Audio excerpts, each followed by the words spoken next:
Good morning friends and viewers. Welcome to Jai Ganesh channel. இன்றைக்கி நம்ம கொலு எதனால் கொண்டாடுறோம், அந்த கொலுவின் சிறப்புகளை பற்றி பார்க்க போகிறோம்.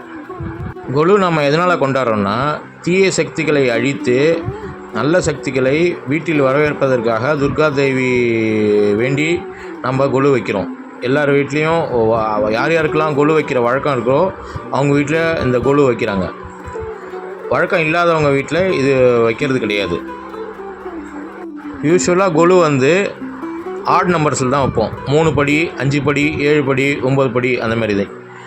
5 படி நம்ம வைக்கிறது எதை குறிக்குதுன்னா, பஞ்சபூதத்தையும் குறிக்குது. நிலம், நீர், காற்று, ஆகாயம், நெருப்பு.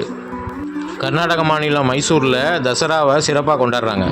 அங்கே பாரம்பரியமான உடை அணிந்து அங்கே நிறைய பொம்மைகளையும் யானைகளையும் ஊர்வலமாக கொண்டுட்டு வருவாங்க. கொலு மேல் படியில் பார்த்திங்கன்னா தெய்வங்களையும் மிருகங்களையும் மனிதர்களையும் கீழ்ப்படியில் நம்ம வைப்போம். மனிதர்களுடைய வாழ்க்கை முறையை விளக்குவதாகவும் இந்த கொலு அமைஞ்சிருக்கு. டாப்பில் தெய்வங்களையும் கீழே மிருகங்களையும் மனிதர்கள் வாழ்க்கை முறையை பற்றி விளக்குவதாக இந்த கொலு அமைஞ்சிருக்கு.